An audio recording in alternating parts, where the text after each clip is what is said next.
Class 10th के बच्चों को फिजिक्स में 100% मार्क्स दिलाने के उद्देश्य से बनाई जा रही हमारी इस सीरीज का ये लास्ट वीडियो है, लेक्चर नंबर 10। उम्मीद है कि सीरीज का लेक्चर नंबर 1 से लेकर लेक्चर नंबर 9 तक आपने जरूर देखा होगा और देख के अपना नोट्स तैयार किया होगा। ना किया तो अब आप करो। लेक्चर नंबर 1 से लेकर लेक्चर नंबर 5 तक पूरी थ्योरी, जितने चैप्टर हैं हर चैप्टर की थ्योरी हमने पढ़ाई, और लेक्चर नंबर 6 से लेकर लेक्चर नंबर 9 में एक एक चैप्टर का न्यूमेरिकल हमने कवर किया। और जितने भी न्यूमेरिकल्स हैं सब मास्टरपीस न्यूमेरिकल हैं। और ये लेक्चर नंबर 10 है। इसमें जितने भी चैप्टर्स हैं हर चैप्टर के सिलेक्टेड क्वेश्चन लिए जा रहे हैं।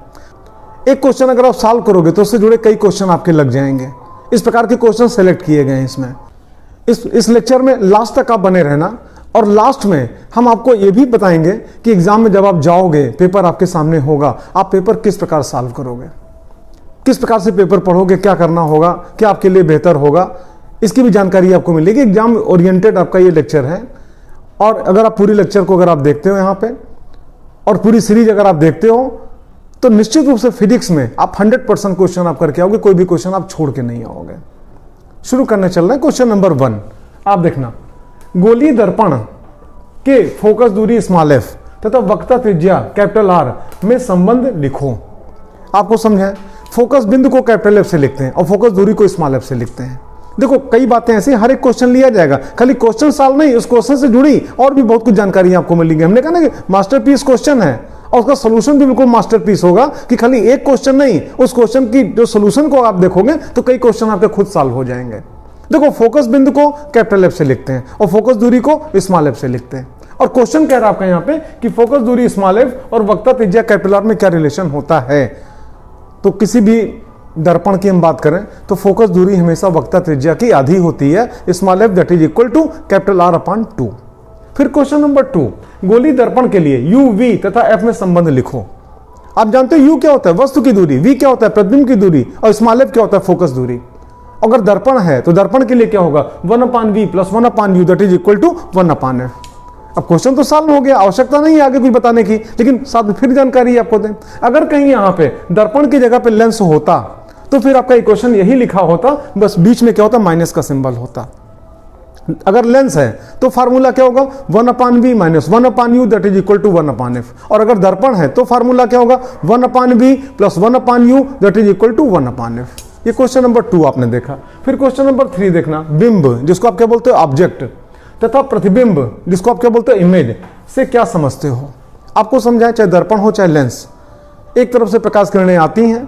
अगर दर्पण है तो परावर्तित होकर गई और अगर लेंस है तो अपवर्तित होकर गई। तो आपको समझें, देखो आपतित किरणें, चाहे दर्पण हो चाहे लेंस हो, आपतित किरणें जहां कहीं काटती हैं या काटती हुई प्रतीत होती हैं उसको हम क्या बोलते हैं, बिंब। बिंब का मतलब क्या होता है, वस्तु।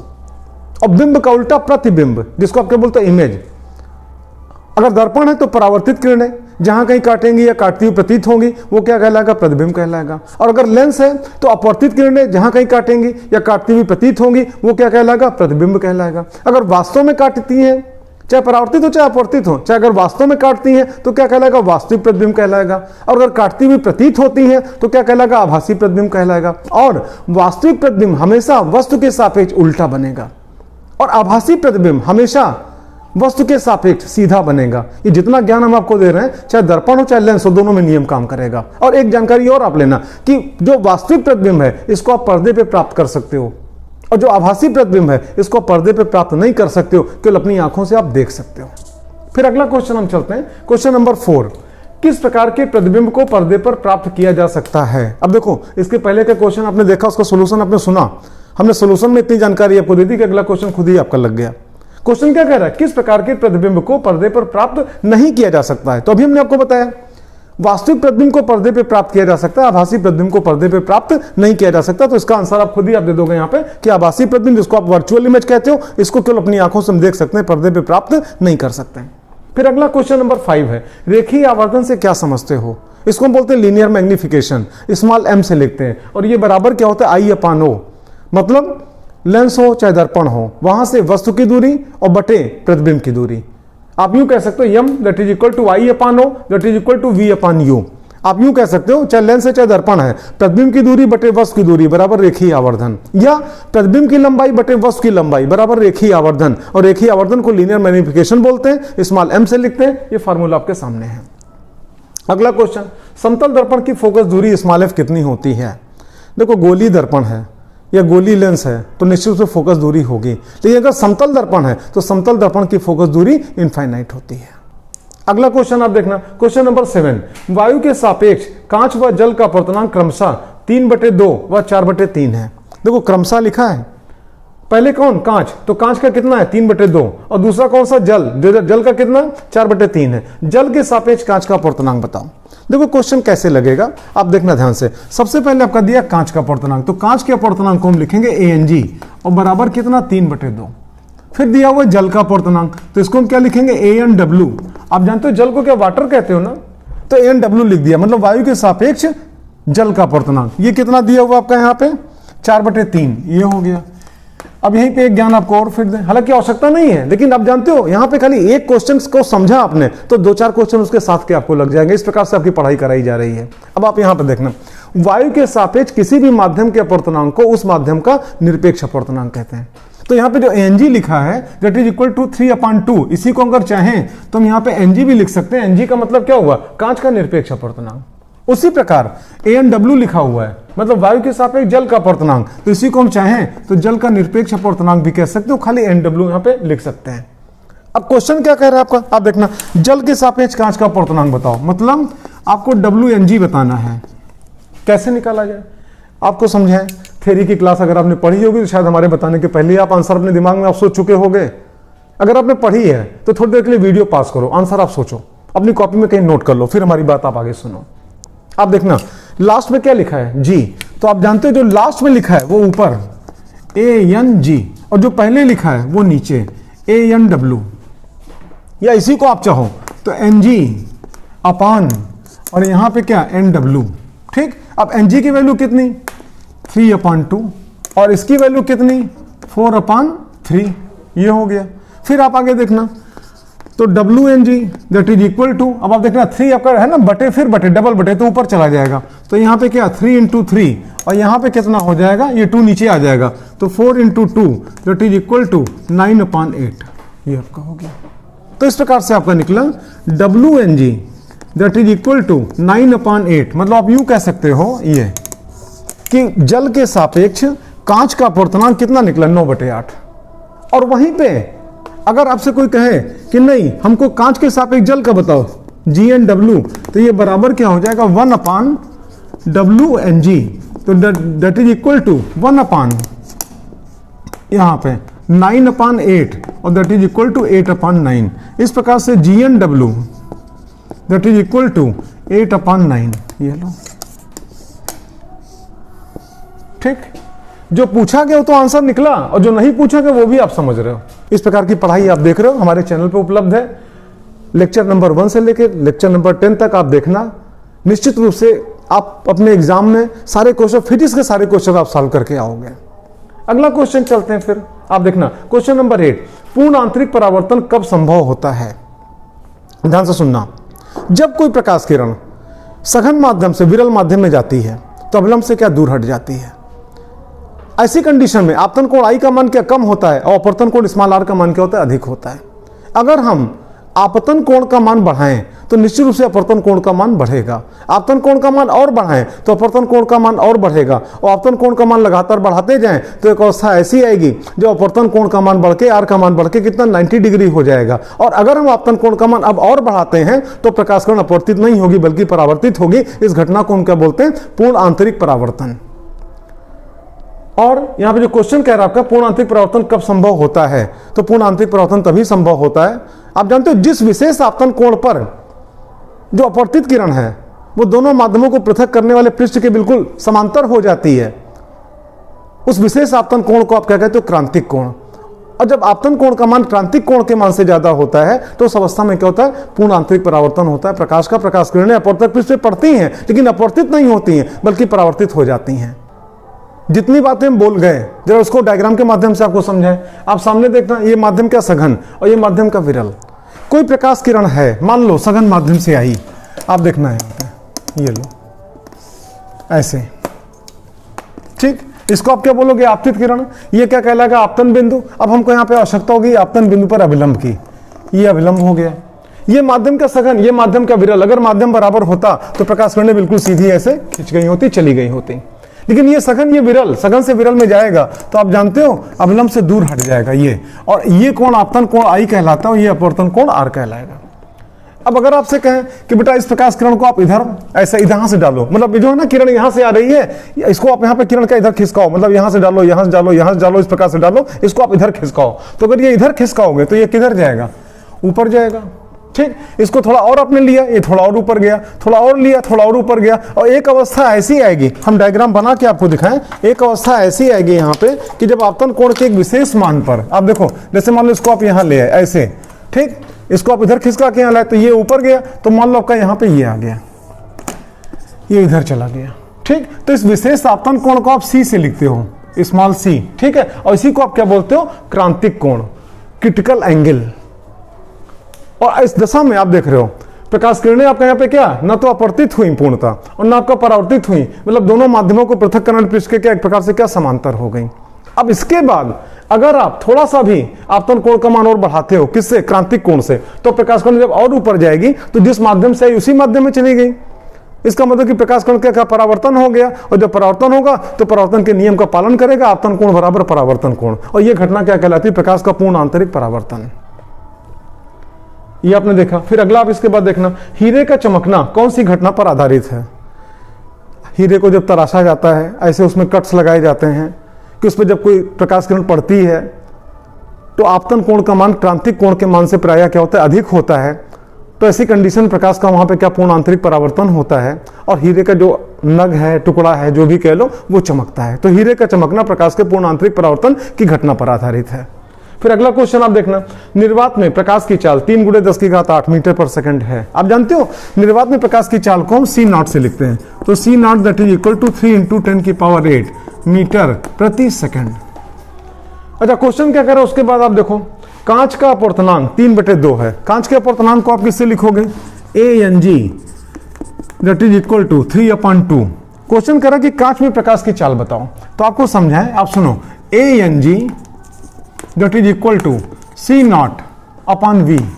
आप पूछोगे ये क्या? ये क्या? वायु निर्वात में प्रकाश की चाल, ये क्या? माध्यम में प्रकाश की चाल, और ये आपका ANG। यहाँ पे चूंकि कांच का जिक्र किया तुमने ANG लिख दिया यहाँ पे।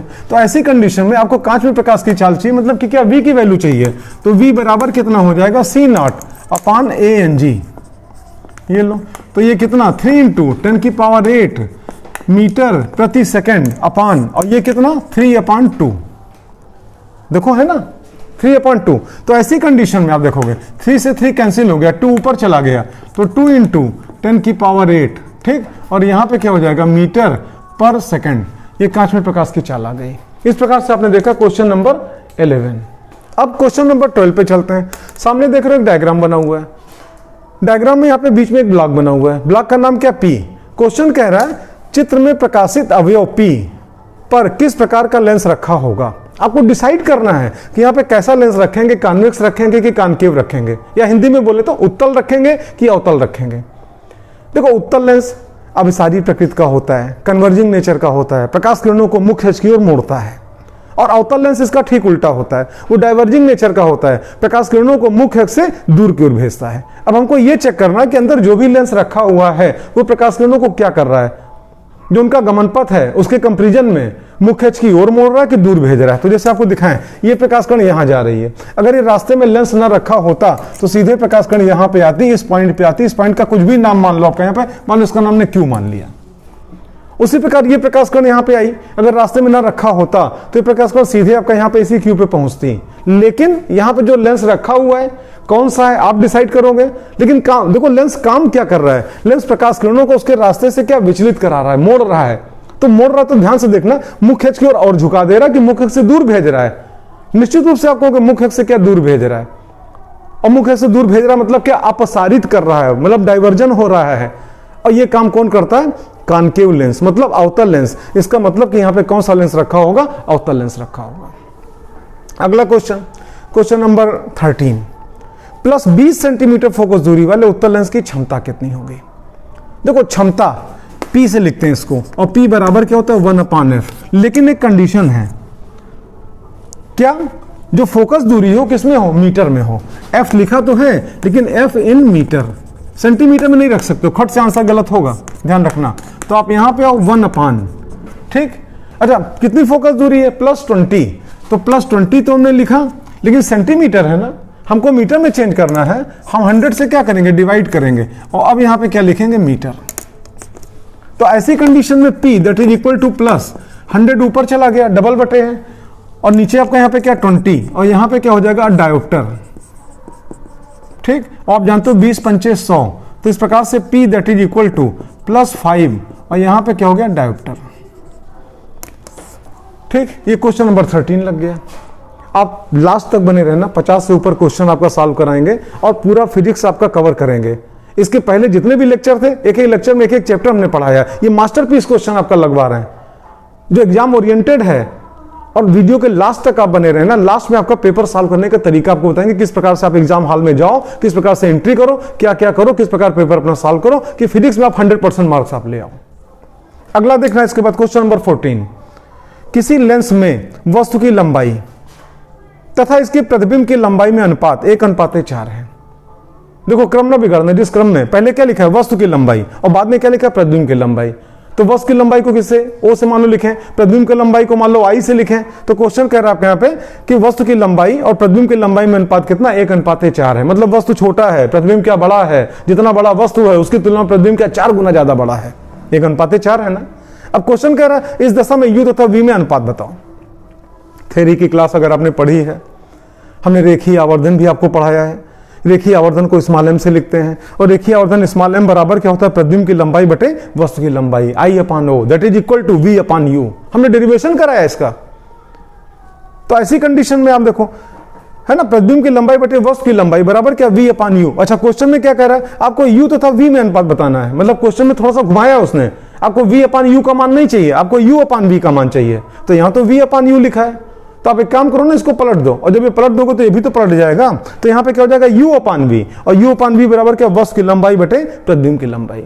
और क्वेश्चन में साफ साफ दिया कि वस्तु की लंबाई प्रतिबिंब की लंबाई में अनुपात कितना, 1:4 है। तो आप जानते हो U/V बराबर वस्तु की लंबाई बटे प्रतिबिंब की लंबाई बराबर कितना, 1/4। इसका मतलब क्या हुआ, U/V समानुपात होगा 1:4, यानी U और V में वही अनुपात होगा जो 1 और 4 में अनुपात है। इस प्रकार से क्वेश्चन नंबर आपने 14 देखा। क्वेश्चन नंबर 15, जब श्वेत प्रकाश किसी प्रिज्म में से होकर गुजरता है तो किस रंग के प्रकाश का विचलन सबसे कम तथा किस रंग के प्रकाश का विचलन सर्वाधिक होता है, सबसे अधिक होता है। देखो सूर्य का प्रकाश that is the mixture of 7 colour, बैगनी, नीला, आसमानी, हरा, पीला, नारंगी, लाल। और जब सूर्य का श्वेत प्रकाश किसी प्रिज्म में से गुजरता है तो जो बैगनी रंग की प्रकाश किरणें होती हैं वो अपने मार्ग से सबसे अधिक विचलित होती हैं, और जो लाल रंग की प्रकाश किरणें होती हैं वो अपने मार्ग से सबसे कम विचलित होती हैं, और बाकी जो 5 रंगों की किरणें हैं वो इनके मध्य में विचलित होती हैं। फिर अगला क्वेश्चन आप देखना, जब श्वेत प्रकाश किसी प्रिज्म से गुजरता है तो प्रिज्म के आधार की ओर अधिकतम झुके प्रकाश किरण का रंग क्या होता है। अभी इसके पहले आपने देखा, हमने आपको समझाया कि बैगनी रंग की प्रकाश किरण अपने मार्ग से सबसे अधिक विचलित होती है। तो जो बैगनी रंग की प्रकाश किरण होगी वो प्रिज्म के आधार की तरफ सबसे ज्यादा झुकेगी, और लाल रंग वाली प्रकाश की किरण आपका प्रिज्म के आधार की तरफ सबसे कम झुकेगी, और जो बाकी 5 रंग की प्रकाश किरणें वो इनके मध्य में होंगी। फिर अगला क्वेश्चन नंबर 17वां क्वेश्चन आप देखना, किस रंग के प्रकाश किरणों के लिए कांच का अपवर्तनांक सबसे अधिक होता है। ध्यान देना, प्रिज्म के पदार्थ का अपवर्तनांक, प्रिज्म के पदार्थ का मतलब क्या, कांच। तो कांच का अपवर्तनांक अलग अलग रंगों के लिए अलग अलग होता है, और बैगनी रंग के लिए सबसे अधिक होता है और लाल रंग के लिए सबसे कम होता है। आंसर आपको मिल गया होगा। फिर अगला आप देखना, चंद्रमा से देखने पर आकाश किस रंग का दिखाई पड़ेगा। देखो चंद्रमा के चारों ओर वायुमंडल नहीं है, चंद्रमा पर वायुमंडल की अनुपस्थिति है, और जब वायुमंडल नहीं है तो सूर्य की प्रकाश किरणें जब वहां चंद्रमा पर पहुंचती हैं तो वायुमंडल चूंकि है नहीं, इसलिए प्रकाश का प्रकीर्णन होगा नहीं, और प्रकाश का प्रकीर्णन होगा नहीं तो आसमान किस रंग का दिखाई पड़ेगा, काले रंग का दिखाई पड़ेगा। क्योंकि प्रकाश किरणें जब चलती हैं तो प्रकाश किरणें स्वयं नहीं प्रकाशित होती, मार्ग में पड़ने वाली वस्तुओं को प्रकाशित कराती हैं, या प्रकीर्णन की घटना होगी तो फिर आपका नीले रंग का या बैगनी रंग का आपका दिखाई पड़ता है। जैसा कि धरती से देखने पर आसमान हमको क्या नीले रंग का दिखाई पड़ता है, तो चंद्रमा पर चूंकि वायुमंडल नहीं है तो हमको क्या काला ही काला दिखाई पड़ेगा। अगला क्वेश्चन आप देखना, क्वेश्चन नंबर 19, श्वेत प्रकाश के किस रंग में प्रकीर्णन सबसे अधिक होता है। बैगनी रंग की प्रकाश किरणों का प्रकीर्णन सबसे अधिक होता है। एक वैज्ञानिक थे, उनका नाम था लॉर्ड रेले। उनके नियम के अनुसार, लॉर्ड रेले का नियम क्या आपके कोर्स के बाहर की चीज है। अगला क्वेश्चन देखना, क्वेश्चन नंबर 20 आप देखना, आकाश का रंग नीला दिखाई पड़ना प्रकाश से जुड़ी किस घटना के कारण होता है। अब इसके पहले हमने आपको चंद्रमा के बारे में समझाया था कि चंद्रमा पर वायुमंडल नहीं है, इसलिए प्रकाश का प्रकीर्णन वहाँ पे नहीं होता है और देखने पर हमको कि काले रंग का आसमान दिखाई पड़ेगा। अब आप यहाँ पे आओ तो आकाश का रंग नीला क्यों दिखाई पड़ता है? आपको समझाएं, हमारी पृथ्वी के चारों ओर का वायुमंडल है और सूर्य की प्रकाश किरणें जब वायुमंडल में से गुजर के हमारे पास तक पहुंचती हैं या वायुमंडल में से गुजरती हैं तो प्रकाश का प्रकीर्णन होता है। बैंगनी रंग की प्रकाश किरणों का प्रकीर्णन सबसे ज्यादा होता है, नीला का उससे कम, उसी प्रकार क्रम में चले चलो, लाल रंग का सबसे कम। तो फिर आप कहोगे कि आसमान हमको फिर बैगनी क्यों नहीं दिखाई पड़ता है? तो उस प्रकाश में, सूर्य के प्रकाश में बैगनी रंग की मात्रा बहुत कम होती है अपेक्षा के नीले रंग के प्रकाश की मात्रा अधिक होती है और इसीलिए आसमान हमको किस रंग का दिखाई पड़ता? नीले रंग का दिखाई पड़ता। और किस घटना के कारण? प्रकाश के प्रकीर्णन के कारण, स्कैटरिंग ऑफ लाइट। फिर अगला आप देखना, प्रिज्म कोण कैपिटल ए, अल्पतम विचलन कोण डेल्टा एम तथा प्रिज्म के पदार्थ के अपवर्तनांक एएनजी में क्या रिलेशन होता है, क्या संबंध होता है? बाकायदा इसका डेरिवेशन है ANG that is equal to sin A plus delta min upon 2 upon sin A by 2, जहां पे A क्या है? प्रिज्म कोण, और डेल्टा मिन क्या? अल्पतम विचलन कोण, और NG क्या? प्रिज्म के पदार्थ का अपवर्तनांक अर्थात किसका? कांच का अपवर्तनांक। अगला क्वेश्चन आप देखना, वर्ण क्रम में किस रंग का तरंगदैर्घ्य सबसे अधिक व किस रंग का तरंगदैर्घ्य सबसे कम होता है?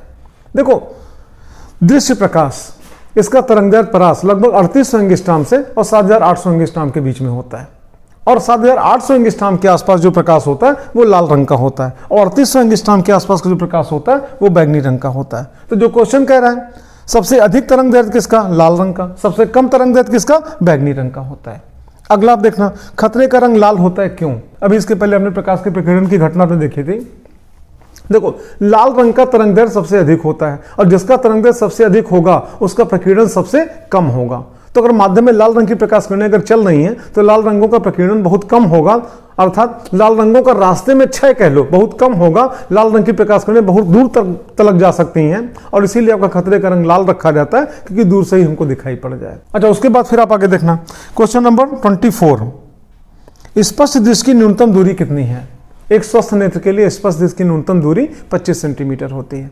देखो, किसी वस्तु को ऐसा नहीं कि 25 से कम रख के आप नहीं पढ़ सकते हो, 20, 15, 10 रख के आप पढ़ सकते हो, लेकिन थोड़ी देर आप पढ़ के देखना, आंख से पानी गिरने लगेगा, सर दुखने लगेगा। और अगर आप 25 सेंटीमीटर की दूरी पे रखते हो या 25 से अधिक दूरी पे रखते हो, आराम से आप पढ़ोगे, आपके नेत्र पर कोई जोर दबाव नहीं पड़ेगा। तो स्पष्ट दृष्टि की न्यूनतम दूरी स्वस्थ नेत्र के लिए वो कितना है? 25 सेंटीमीटर है। फिर अगला क्वेश्चन नंबर 25, मनुष्य के नेत्र में प्रतिबिंब कहाँ बनता है? नेत्र एक पूरा मांसपेशियों का बना एक गोला होता है और जो प्रतिबिंब बनता है उसी गोले के अंदर के पृष्ठ पे पीछे की तरफ बनता है, जिसको आप क्या बोलते हो? रेटिना। तो प्रतिबिंब कहाँ बनता है? रेटिना पर बनता है। अच्छा, नेत्र की समंजन क्षमता से क्या समझते हो? देखो, ऊपर वाले ने हमारे आपके शरीर में जो नेत्र दे रखा है उसकी विशेषता है कि आवश्यकता अनुसार इसमें फोकस दूरी बदलने की क्षमता होती है। हम नजदीक की वस्तु को भी इसी नेत्र से देख पाते हैं और दूर की वस्तु को भी इसी नेत्र से देख पाते हैं। जबकि जिन लोगों की आंख खराब होती है, चश्मा अगर प्रयोग करते हैं, मान लो दोनों, नजदीक का भी खराब है, दूर का भी खराब है, तो दो चश्मा रखेंगे जेब में। पूछो ये कौन सा? पढ़ने वाला। ये दूसरा निकाल के पूछो ये का, बताएंगे गाड़ी चलाने वाला।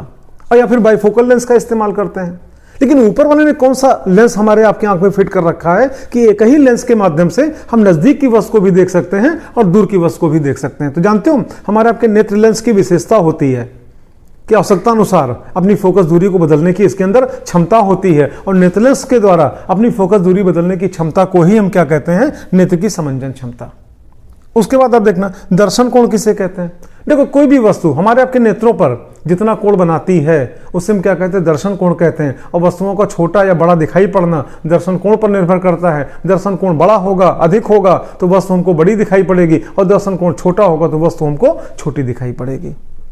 फिर अगला क्वेश्चन, क्वेश्चन नंबर 28, खगोलीय दूरदर्शी में अदृश्यक का द्वारक बड़ा क्यों रखते हैं? देखो, दूरदर्शी है ना, दूर की वस्तु को दिखा रही है। अदृश्यक किसे कहते हैं? Objective lens.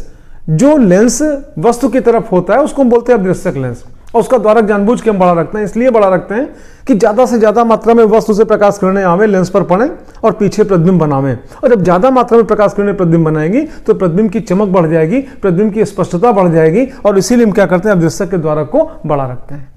फिर अगला क्वेश्चन आप देखना, क्वेश्चन नंबर 29, खगोलीय अपवर्तक दूरदर्शी। देखो, खगोलीय का तात्पर्य क्या? ऐसी दूरदर्शी जिसके माध्यम से हम ग्रह नक्षत्र तारों का इत्यादि का अध्ययन करते हैं, खगोलीय दूरदर्शी कहलाएगी। तो खगोलीय अपवर्तक दूरदर्शी। अच्छा, अपवर्तक का मतलब क्या? कि इस दूरदर्शी में क्या जानते हो? लेंस का उपयोग किया गया। आगे चल के जब आप पढ़ाई करोगे तो जानते हो खगोलीय परावर्तक दूरदर्शी भी आपको मिलेगी, और अपवर्तक से कहीं ज़्यादा बेहतर होती है वो। फिलहाल आप यहाँ पे देखना खगोलीय अपवर्तक दूरदर्शी की आवर्धन क्षमता का सूत्र लिखो। देखो आवर्धन क्षमता मैग्नीफाइंग पावर, वस्तु के सापेक्ष प्रतिबिंब कई गुना बड़ा बना, इसी को आप क्या कहते हो आवर्धन क्षमता, और इसका फार्मूला आपको लिखना है। ठीक, तो इसका फार्मूला जानते हो दो अलग अलग केसेज में, अगर अंतिम प्रतिबिंब अनंत पे बन रहा हो तब आवर्धन क्षमता का फार्मूला क्या होगा, और अंतिम प्रतिबिंब अगर स्पर्श इसकी न्यूनतम दूरी यानी 25 सेंटीमीटर पे बन रहा हो तब आवर्धन क्षमता का फार्मूला क्या होगा। तो आपको होता है जब अंतिम प्रतिबिंब अनंत पे बनता है तब आवर्धन क्षमता बराबर क्या होता है माइनस FO/FE, जहाँ पे FO क्या चीज होता है अदृश्यक लेंस की फोकस दूरी, और FE क्या होता है आईपीस की मतलब नेत्रिका की फोकस दूरी। अच्छा, माइनस सिंबल क्यों लगा हुआ है, इसलिए लगा हुआ है कि वस्तु के सापेक्ष प्रतिबिंब क्या उल्टा बनता है। अच्छा, जब अंतिम प्रतिबिंब 25 सेंटीमीटर की दूरी पर मतलब स्पर्श इसकी न्यूनतम दूरी पर बनता है तब आवर्धन क्षमता का फार्मूला क्या होगा माइनस FO/FE और ब्रैकेट में 1 + FE/D, जहां पे FO क्या चीज है अदृश्यक लेंस की फोकस दूरी, FE क्या चीज है नेत्रिका की, जिसको आप आईपीस भी कहते हो, जो हमारे नेत्र की तरफ होता है जिसमें नेत्र को धंसा के गड़ा के हम देखते हैं लगा के, उसकी फोकस दूरी, और D क्या चीज आपका होता है स्पर्श इसकी न्यूनतम दूरी। इस प्रकार से 29 क्वेश्चन देखा। देखो क्वेश्चन नंबर 30, वैद्युत विभव से क्या समझते हो, आपको डेफिनेशन दे वैद्युत विभव का। परीक्षण आवेश को आप पूछोगे परीक्षण आवेश क्या होता है, जिस किसी आवेशित कण को लेके आप प्रयोग करो परीक्षण करो उसी को हम क्या बोलते हैं परीक्षण आवेश। ठीक है, बेसिकली इसका सिंबल हम Q0 ले लेते हैं यहाँ पे, Q0 कहो चाहे Q0 कहो। इलेक्ट्रॉन को लेके प्रयोग किया तो इलेक्ट्रॉन परीक्षण आवेश हो गया, प्रोटॉन को लेके प्रयोग किया प्रोटॉन परीक्षण आवेश हो गया, अल्फा कण को लेके प्रयोग किया तो अल्फा कण परीक्षण आवेश हो गया। एक व्यवहारिक तौर पे सिंबल Q0।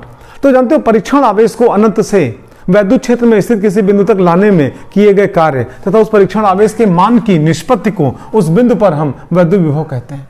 मान लो कोई परीक्षण आवेश Q0 है, कोई आवेशित कण है और उसको अनंत से, आप पूछोगे अनंत क्या होता है, वैद्युत क्षेत्र के बाहर के स्थान को हम क्या बोलते हैं अनंत। तो मान लो कोई परीक्षण आवेश है, ठीक है, उसको हम अनंत से और वैद्युत क्षेत्र में स्थित किसी बिंदु कैपिटल A तक लाए, लाने में किया गया का W इनफाइनाइट है, तो W इनफाइनाइट अपन Q0, इसी को हम क्या बोलेंगे VA कहेंगे, और यही हमारा क्या कहलाएगा वैद्युत विभव। इसका मात्रक क्या होता है, आप देखो इसका मात्रक जूल, इसका मात्रक क्या कूलाम, और जूल बटे कूलाम को हम क्या कहते हैं वोल्ट। आप इस प्रकार से परिभाषा भी कह सकते हो, यदि एक कूलाम आवेश को अनंत से वैद्युत क्षेत्र में स्थित किसी बिंदु तक लाने में किया गया कार्य 1 जूल हो तो उस बिंदु पर वैद्युत विभव क्या होगा 1 वोल्ट होगा। अगला क्वेश्चन नंबर 31, विद्युत धारा को परिभाषित करो। जानते हो आवेशों के प्रवाह की दर को विद्युत धारा कहते हैं। यदि किसी चालक में से होकर स्मॉल t समय में स्मॉल q आवेश गुजरे तो Q/T बराबर क्या होगा I के। इसका मात्रक क्या होगा, इसका कूलाम, इसका क्या सेकंड, और कूलाम बटे सेकंड बराबर क्या एम्पियर। यहां से चाहो तो एम्पियर की परिभाषा भी आप दे सकते हो। यदि किसी चालक में से होकर प्रति सेकंड 1 कूलाम का आवेश गुजरता हो तो उस चालक में प्रवाहित विद्युत धारा का मान सदैव 1 एम्पियर होगा। अगला आप देखना ओम का नियम क्या है। अक्सर बच्चों को लोग रटा देते हैं V बराबर I यार, ओम का नियम गलत है। ओम का नियम ये नहीं है। ओम का नियम जानते हो क्या, यदि किसी चालक की भौतिक अवस्था में कोई परिवर्तन ना किया जाए। आप पूछोगे भौतिक अवस्था परिवर्तन का मतलब क्या, तार को खींचा ना जाए, तार को दबाया ना जाए, तार को गर्म ना किया जाए, तार को ठंडा ना किया जाए, तार को मरोड़ा ना जाए, ठीक है, ये सब भौतिक अवस्था में परिवर्तन अगर करेंगे तो परिवर्तन होगा और नहीं करेंगे तो नहीं होगा। तो यदि किसी चालक तार की भौतिक अवस्था में कोई परिवर्तन ना किया जाए तो उसके सिरों पर आरोपित विभवांतर तथा उसमें बहने वाली धारा का अनुपात सदैव नियत होता है। यह आपका ओम का नियम हुआ। जॉर्ज साइमन ओम पूरा नाम था वैज्ञानिक का। अच्छा अगला फिर आप देखना वैद्युत प्रतिरोध किसे कहते हैं और इसके मात्रक को परिभाषित करो। पहले प्रतिरोध की परिभाषा देखना और परिभाषा के पहले आप समझना, मान लो कोई चालक है, उसके सिरों पर हमने विभवांतर लगाया तो उसमें क्या हुआ, धारा बही। तो जितना विभवांतर लगाया उसको ऊपर लिखो और जितना धारा बही उसको नीचे लिखो, दोनों को डिवाइड कर दो, जो निकल के आएगा वो प्रतिरोध कहलाएगा। किसी भी चालक के सिरों पर आरोपित विभवांतर कैपिटल V तथा उसमें प्रवाहित धारा स्मॉल I के निष्पत्ति को उस चालक का वैद्युत प्रतिरोध कहते हैं और कैपिटल R से व्यक्त करते हैं। R बराबर कितना, V/I। इसका मात्रक क्या होगा, देखो इसका मात्रक वोल्ट और इसका मात्रक क्या एम्पियर और इसका मात्रक क्या होता है ओम। तो यहीं से आप ओम को परिभाषित भी कर सकते हो। आप यहाँ पे यदि किसी चालक के सिरों पर 1 वोल्ट का विभवांतर आरोपित करने पर चालक में प्रवाहित विद्युत धारा का मान आपका 1 एम्पियर हो तो उस चालक का वैद्युत प्रतिरोध सदैव 1 ओम होगा। अगला आप इसके बाद देखना फिर किलोवाट घंटा किस राशि का मात्रक है। जानते हो किलोवाट घंटा ऊर्जा का मात्रक है। कौन सी ऊर्जा, वैद्युत ऊर्जा। 1 किलोवाट वैद्युत शक्ति का कोई भी वैद्युत परिपथ 1 घंटे में जितनी विद्युत ऊर्जा व्यय करेगा, जितना बिजली की खपत करेगा, उसे हम क्या बोलेंगे 1 किलोवाट घंटा। और 1 किलोवाट घंटा को हम यहाँ पे 1 यूनिट भी कहते हैं। आपको समझाएं, आपके घर में मीटर लगा होगा बाहर, मीटर की रीडिंग आप नोट कर लो कितने यूनिट है, घर के अंदर आओ, सारी लाइट ऑफ कर दो। उसके बाद 1 किलोवाट का कोई लोड, मान लो आपका हीटर आपके पास है 1 किलोवाट का है, या 500 वाट के 2 बल्ब हैं, दोनों मिला कितना हो गया 1 किलोवाट, 1000 वाट, ठीक है। आप उसको ऑन कर दो, 1 घंटे के लिए ऑन करो। उसके जैसे 1 घंटा बीते, आप अपने मीटर के पास जाओ, आपके मीटर की जो रीडिंग होगी 1 यूनिट बढ़ जाएगी। मतलब अपने घर में अगर आप 1 किलोवाट का लोड देते हो 1 घंटे तक, तो आपका बिजली का मीटर 1 यूनिट क्या होगा, बढ़ जाएगा, और उसी को हम क्या कहते हैं 1 किलोवाट घंटा अथवा 1 यूनिट कहते हैं। अगला आप देखना, विद्युत धारा के मात्रा को परिभाषित करो। आप जानते हो विद्युत धारा का मात्रा क्या होता है, एम्पियर। अभी आपने देखा I बराबर क्या, Q/T, इसका मात्रा कूलाम, इसका मात्रा क्या सेकंड, इसका मात्रा क्या एम्पियर। एम्पियर की परिभाषा क्या होगी, अभी इसके पहले हमने आपको बताया, यदि किसी चालक में से होकर प्रति सेकंड 1 कूलाम का आवेश गुजरे तो उस चालक की में प्रवाहित विद्युत धारा का मान सदैव कितना होगा, 1 एम्पियर होगा। फिर अगला आप देखना, मुक्त इलेक्ट्रॉन से क्या समझते हो। आप जानते हो प्रत्येक पदार्थ अतिसूक्ष्म कणों से मिलकर बना होता है, जिसको आप क्या बोलते हो, अणु कहते हो। अणु किससे, परमाणुओं से मिलकर बना होता है। परमाणु किससे, इलेक्ट्रॉन प्रोटॉन न्यूट्रॉन से मिलकर बना होता है। प्रोटॉन न्यूट्रॉन कहाँ, नाभिक के अंदर होता है, और इलेक्ट्रॉन नाभिक की चारों विभिन्न कक्षाओं में लगातार चक्कर लगाता रहता है। चक्कर लगाने के लिए उसको क्या चाहिए, अभिकेंद्र बल चाहिए। ये अभिकेंद्र बल कहां से मिलता है, नाभिक के ऊपर धनावेश होता है, इलेक्ट्रॉन पे क्या ऋणावेश होता है, अपोजिट चार्ज में क्या अट्रैक्शन होता है। ये नाभिक का आकर्षण है जो इलेक्ट्रॉनों को वृत्ताकार कक्षा में चक्कर लगाने के लिए आवश्यक अभिकेंद्र बल प्रदान करता है। देखो, भीतरी कक्षा के इलेक्ट्रॉनों पर नाभिक के द्वारा लगाए जाने वाले वैद्युत आकर्षण बल का मान सबसे अधिक होगा, और जैसे जैसे बाहर की कक्षा की तरफ आप बढ़ोगे आकर्षण बल का मान लगातार क्या होगा, घटता जाएगा। और सबसे बाहरी कक्षा, जिसको आप वाह्यतम कक्षा भी कहते हो, वैलेंस ऑर्बिट कहते हो, उसके इलेक्ट्रॉनों पर नाभिक के द्वारा लगाए जाने वाले वैद्युत आकर्षण बल का मान सबसे कम होता है। और यही कारण है कि पदार्थों को जब हम ठोकते हैं या पीटते हैं या पटकते हैं या रगड़ते हैं या गर्म करते हैं या जो भी क्रियाक्रम बचा हो इत्यादि, ठीक है, तो ऐसी दशा में प्राय बाहरी कक्षा का इलेक्ट्रॉन अपनी कक्षा को छोड़ के बाहर निकल लेता है। क्यों, क्योंकि नाभिक से उसकी दूरी बहुत ज्यादा है, नाभिकीय आकर्षण बहुत कम है। तो जो इलेक्ट्रॉन अपनी कक्षा को छोड़ के बाहर निकल लिया उसी को हम क्या बोलते हैं, मुक्त इलेक्ट्रॉन कहते हैं, या इंग्लिश में उसको हम फ्री इलेक्ट्रॉन कहते हैं। धातु में विद्युत की सुचालक होती हैं। क्यों सुचालक होती हैं, क्योंकि उसमें मुक्त इलेक्ट्रॉनों की अधिकता होती है। लगभग 10⁻22 मुक्त इलेक्ट्रॉन प्रति सेंटीमीटर क्यूब होते हैं। जिस पदार्थ में जितने ज्यादा मुक्त इलेक्ट्रॉन होंगे उस पदार्थ की वैद्युत चालकता उतनी ज्यादा होगी, जितने कम मुक्त इलेक्ट्रॉन होंगे उस पदार्थ की वैद्युत चालकता उतनी ही कम होगी। मुक्त इलेक्ट्रॉन नहीं होंगे या उनकी संख्या उपेक्षणीय होगी तो पदार्थ आपका विद्युत का सुचालक नहीं होगा बल्कि कुचालक होगा। अगला फिर आप आके देखना, वैद्युत ऊर्जा का कोई 2 स्रोत बताओ। आप जानते हो ऊर्जा संरक्षण का नियम आपने पढ़ा, ऊर्जा को हम उत्पन्न नहीं कर सकते, ऊर्जा को हम नष्ट नहीं कर सकते, हमेशा उसका रूपांतरण होता है। तो अगर बिजली पैदा हुई तो कोई ना कोई ऊर्जा की खपत हुई होगी या कोई ना कोई ऊर्जा दूसरी रही होगी जो रूपांतरित होकर विद्युत ऊर्जा में कन्वर्ट हुई होगी। और विद्युत ऊर्जा का मुख्यतः 2 स्रोत आपका, एक आपका यांत्रिक ऊर्जा और दूसरा रासायनिक ऊर्जा। सेल या बैटरी से जो ऊर्जा मिलती है उसमें क्या होता है, रासायनिक ऊर्जा विद्युत ऊर्जा में कन्वर्ट होती है। और जनरेटर या डायनेमो के द्वारा जो बिजली हम पैदा करते हैं उसमें क्या होता है, यांत्रिक ऊर्जा विद्युत ऊर्जा में कन्वर्ट होता है। फिर अगला क्वेश्चन नंबर 38, सेल के आंतरिक प्रतिरोध से क्या समझते हो। आपको समझे, सेल में एक बर्तन होता है, रासायनिक घोल अंदर होता है जिसको वैद्युत अपघट्य कहते हैं। 2 अलग अलग धातुओं की प्लेटें उसके अंदर पड़ी रहती हैं, उन प्लेटों को हम इलेक्ट्रोड कहते हैं। एक प्लेट पे धन विभव होता है जिसको हम एनोड कहते हैं, दूसरी प्लेट पे ऋण विभव होता है जिसको हम कैथोड कहते हैं। उस सेल की प्लेटों को अर्थात इलेक्ट्रोड को किसी परिपथ से जोड़ दें तो परिपथ में धारा प्रवाहित होती है। किधर से किधर की ओर, एनोड से कैथोड की ओर। और वही धारा जब कैथोड पे आती है तो सेल के भीतर रासायनिक घोल में जाती है और घोल से होते हुए फिर कहां पे, कैथोड से एनोड पे आती है।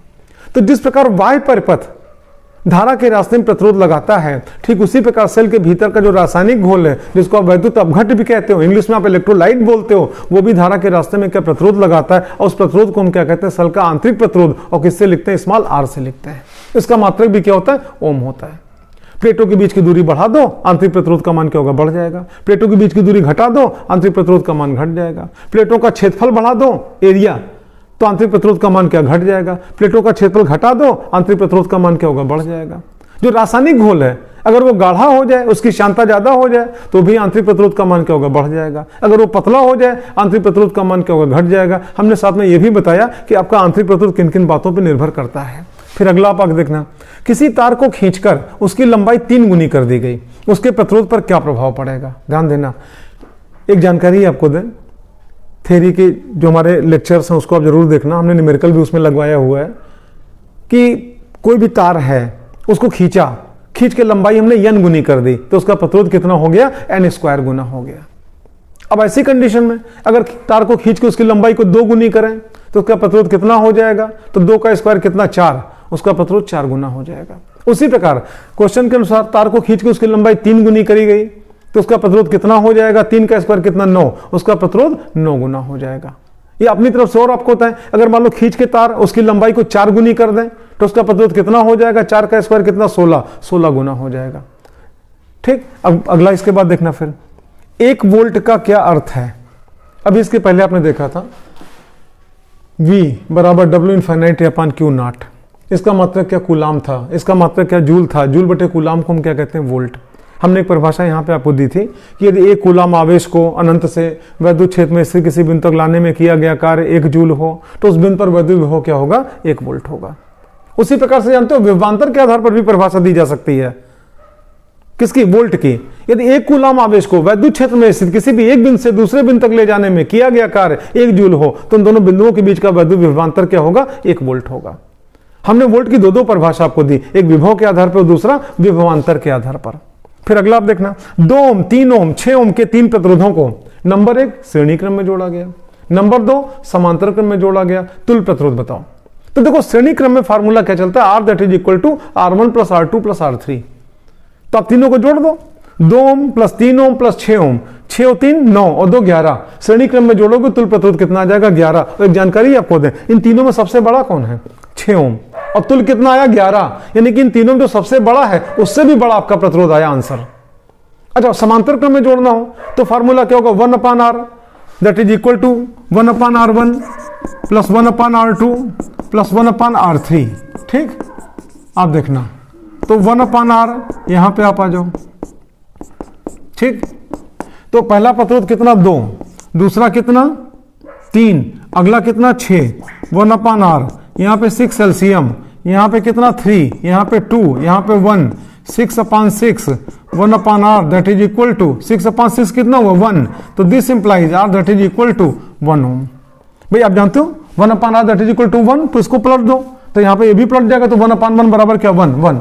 आप यहां पे ध्यान से सुनना, इन तीनों में सबसे छोटा कौन है, 2 ओम, और जो तुल्य निकल के आया यहां पे क्या उससे भी छोटा है। एक बात हमेशा ध्यान रखना, श्रेणी क्रम में जो तुल्य प्रतिरोध प्राप्त होता है परपथ में लगे अलग अलग प्रतिरोधों में से सबसे बड़े वाले प्रतिरोध से भी बड़ा होता है, जो इसके पहले आपने देखा 11 ओम आपका आंसर आया था।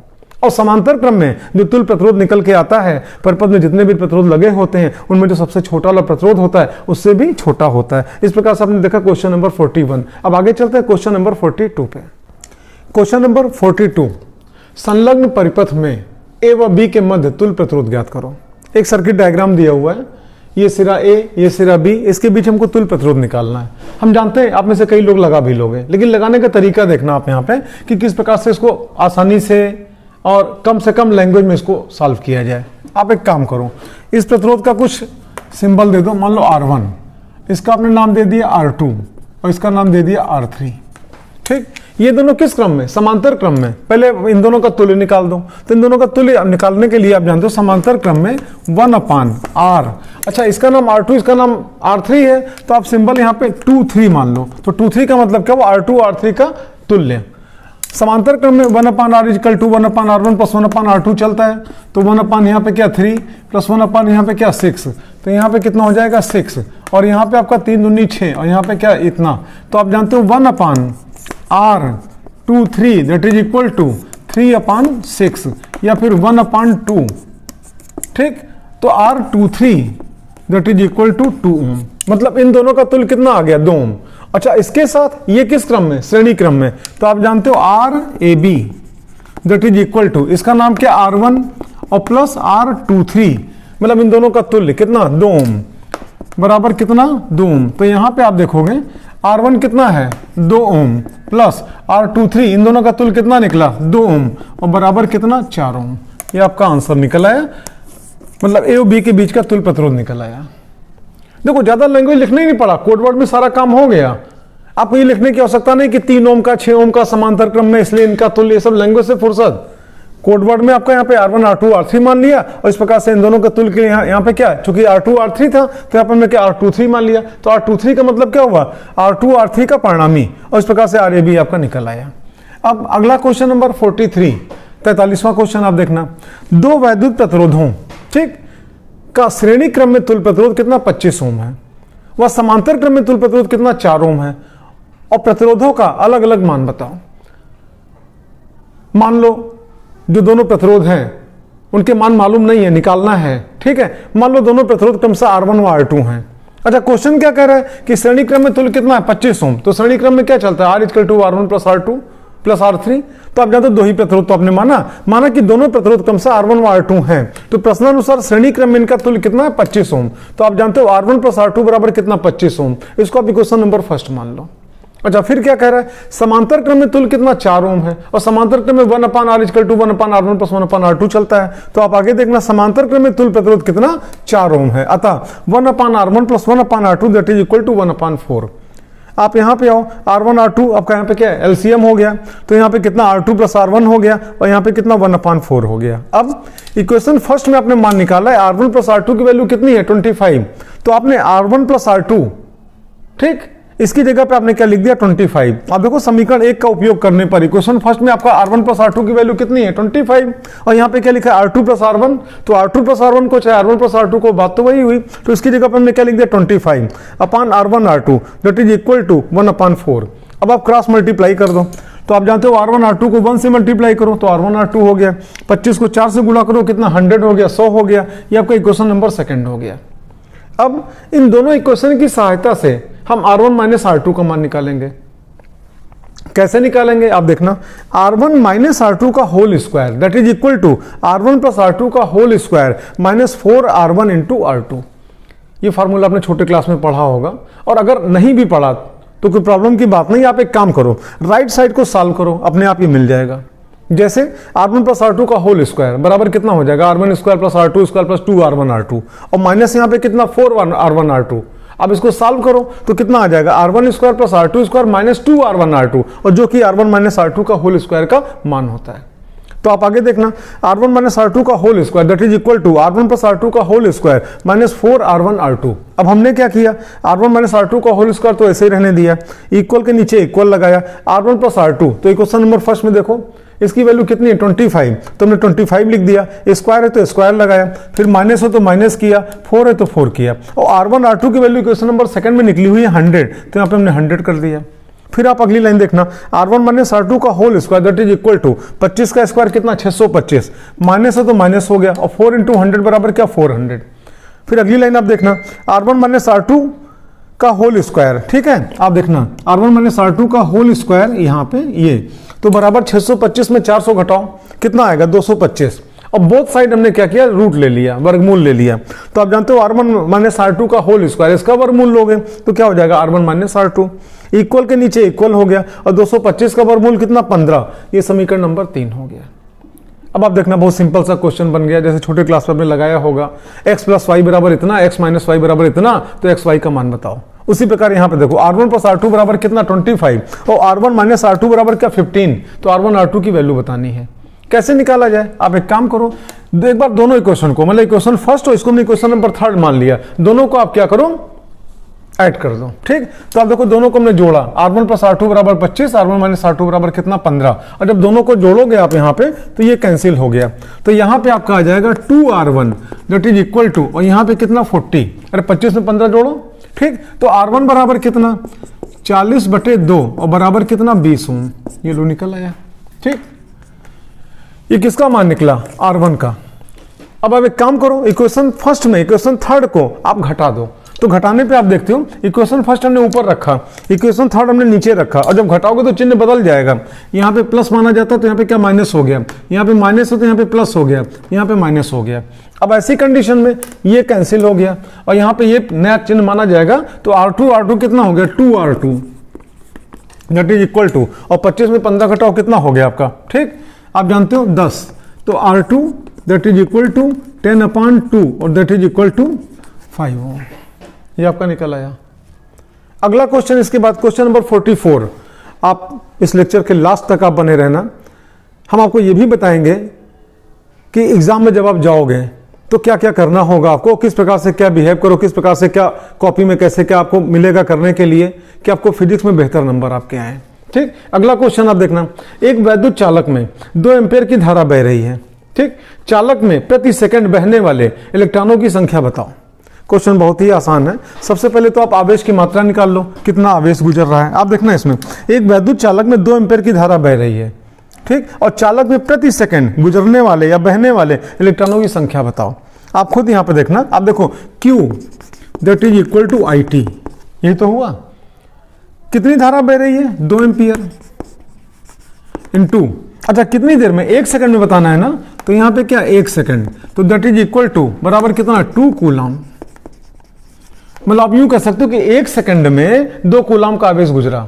अच्छा क्वेश्चन क्या कर रहा है? कितने इलेक्ट्रॉन गुजर रहे हैं? आप जानते हो Q that is equal to Ne, ठीक, तो दिस इंप्लाइज, आप जानते हैं यहां पे N का मान निकालना है, N that is equal to Q upon E। देखो E क्या चीज है जानते हो? फंडामेंटल चार्ज, मूल आवेश, प्रकृति में उत्पन्न किया जा सकने वाला वह न्यूनतम आवेश जिससे कम आवेश को उत्पन्न कर पाना असंभव है, उसको हम क्या कहते हैं? मूल आवेश। उसका मान कितना होता है? 1.6 × 10⁻⁻19 कूलम, जो कि इलेक्ट्रॉन पर आवेश के बराबर होता है। आप आगे देखना इसमें, तो यहां पे क्या हो जाएगा? 2 कूलम, ठीक। अच्छा उसके बाद चलो आप देखना E का मान कितना? 1.6 × 10⁻⁻19, और यहां पे क्या हो जाएगा फिर? ये भी कूलम, ठीक। आप आगे देखना, तो Q that is equal to 2/1.6 × 10⁻19, और कूलम से कूलम कैंसिल हो गया। अब 2 को 1.6 से डिवाइड करो, बराबर कितना आ जाएगा? 1.25 × 10⁻19 इलेक्ट्रॉन। मतलब 1 सेकंड में 1.2 5 × 10⁻19 इतने आपके इलेक्ट्रॉन गुजर रहे हैं उस तार में से होकर। ये क्वेश्चन नंबर आपका 44 था। क्वेश्चन नंबर 45, एक वैद्युत हीटर का सामर्थ्य 0.5 किलोवाट है, इसे 20 मिनट तक उपयोग में लाया जाता है, उत्पन्न ऊष्मा का मान क्या होगा? देखो शक्ति और सामर्थ्य दोनों एक ही चीज है, दोनों की इंग्लिश सेम, पावर। मात्रक क्या होता है? वाट, ज्यादा है तो किलोवाट, मेगावाट। आप देखना हीटर का सामर्थ्य यानी पावर कितना है? 0.5 किलोवाट है ना। अच्छा 20 मिनट तक उपयोग में लाएगा, उत्पन्न ऊष्मा का मान बताना। ऊष्मा एक प्रकार की ऊर्जा होती है, अगर आप आंसर जूल में देते हो तब भी चलेगा, कैलोरी में चेंज करना हो तो फिर आप 4.18 से आप डिवाइड कर देना। फिलहाल ऐसा कुछ कहा नहीं कि अपना आंसर आप कैलोरी में दो, तो आप जूल में ही आंसर आप देना। आप देखना, आप जानते हो P बराबर क्या होता है? W/T। देखो एकांक समय में किए गए कार्य को शक्ति कहते हैं, या एकांक समय में व्यय ऊर्जा को शक्ति कहते हैं। कार्य का मात्रक भी क्या होता है? जूल होता है। ऊर्जा का मात्रक भी क्या होता है? जूल होता है। तो P बराबर कितना? W/T। तो W को यहीं पे रोक लो, T को उधर शिफ्ट कर दो, तो W बराबर क्या हो जाएगा? P × T।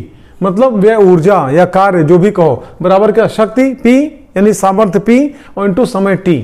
तो सामर्थ्य कितना? 0.5 किलोवाट, तो 0.5 किलोवाट हो गया। फिर इंटू और T कितना?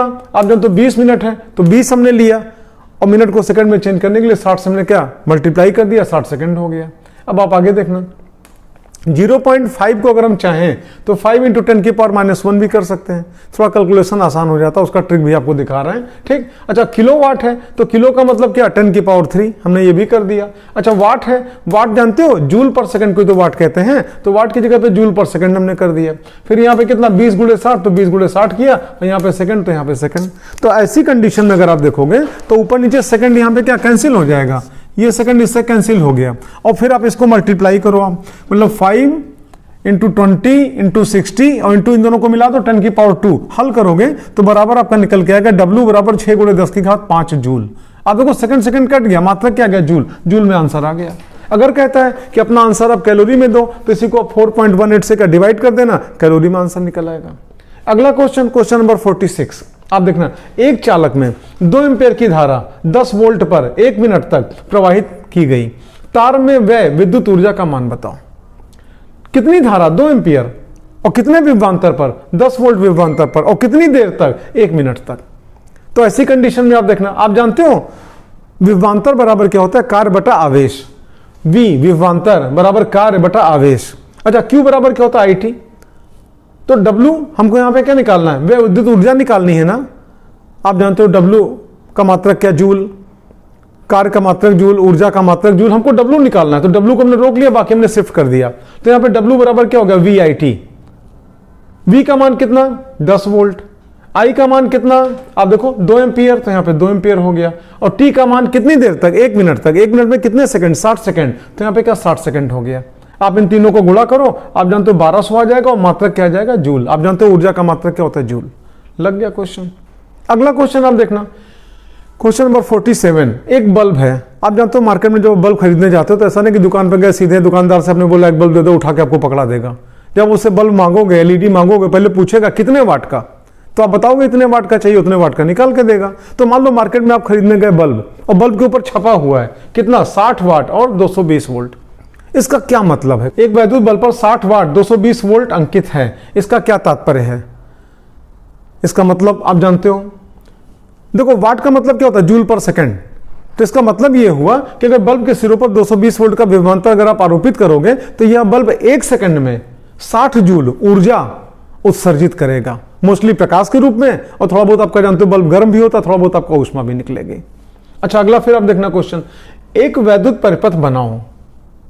सबके घर में बिजली है, सबके घर में घर की वायरिंग होगी। क्वेश्चन कह रहा है एक वैद्युत परिपथ बनाओ जिसमें स्विच, रेगुलेटर, पंखा तथा वैद्युत बल्ब घर के मेंस से जुड़ा हुआ दिखाओ। एक जानकारी आपको दें, घर में जितने भी बिजली के इक्विपमेंट्स होते हैं वो सब जानते हो किस क्रम में जुड़े होते हैं? समांतर क्रम में। क्यों समांतर क्रम में? क्योंकि समांतर क्रम में विभवांतर बराबर होता है। और घर में जितने बिजली के सामान हैं, एक बल्ब से लेकर आपके बड़े बड़े जो भी सामान हो, आप मिक्सी यूज करते हो, आप गीजर यूज करते हो, आप वॉशिंग मशीन यूज करते हो, आप फ्रिज यूज करते हो, आप टीवी यूज करते हो, जितने भी घर के बिजली के सामान हैं सबको ऑपरेट होने के लिए कितना चाहिए? 220 वोल्ट। और विभवांतर किस क्रम में बराबर होता है? समांतर क्रम में। इसीलिए घर की वायरिंग भी किस क्रम में करी जाती है? समांतर क्रम में की जाती है।